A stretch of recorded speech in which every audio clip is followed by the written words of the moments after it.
नवी मुंबईच्या दिघ्यामधल्या अनधिकृत इमारतींवर कारवाईला सुरुवात झाली आहे। उच्च न्यायालयाच्या आदेशानंतर आज दिघ्यातली मोरेश्वर इमारत रिकामी करण्यात आली। कडक पोलीस बंदोबस्तामध्ये रहिवाशांना इमारतीतनं बाहेर काढण्यात आलंय। कारवाईला विरोध करणाऱ्या काही महिलांना यावेळी पोलिसांनी ताब्यातही घेतलंय।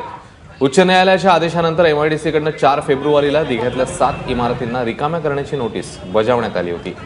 यानंतरही काही रहिवाशांनी इमारती रिकाम्या न केल्यामुळे आता पोलीस बळाचा वापर करण्यात येतो।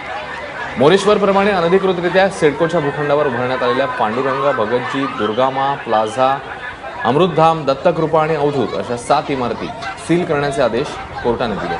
त्यामुळे टप्प्याटप्प्याने या 7ही इमारती रिकाम्या केल्या जाणार आहेत। विनायक पाटील आपल्या सोबत आहेत, आपले प्रतिनिधी। विनायक, कोर्टाच्या आदेशानंतर कशा प्रकारे सुरू आहे कारवाई? नक्कीच या ठिकाणी कोर्टाच्या आदेशानंतर 7 इमारती सील करण्याचे आदेश देण्यात आलेले आहेत। त्यानुसार 13 तारखेला 2 इमारती सील करायच्या आहेत। आज यामध्ये पांडुरंग आणि मोरेश्वर इमारतीचा समावेश आहे। याच्यामध्ये आता पोलिसांचा बंदोबस्त मोठ्या प्रमाणात तैनात करण्यात आलेला आहे।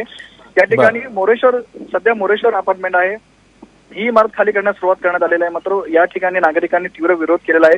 विशेषतः महिलांकडून या ठिकाणी पोलिसांना विरोध होताना दिसतोय, एमआयडीसीच्या कारवाईला विरोध होताना दिसतोय। मात्र ज्या महिलांनी विरोध केला त्या महिलांना पोलिसांनी ताब्यात घेण्यास सुरुवात करण्यात आलेली आहे। त्यामुळे पोलिसांनी अनेक महिलांना ताब्यात घेतलेला आहे। त्याचबरोबर जी पांडुरंग इमारती आहे त्या इमारतीमधील रहिवाशांनी सुद्धा आक्रमक पवित्रा घेतलेला आहे। आणि या ठिकाणी जी ठाणे बेलापूर रेल्वे मार्ग आहे, जी रेल्वे सेवा आहे, त्या रेल्वे सेवेकडे आता त्यांनी कूच केलेला आहे।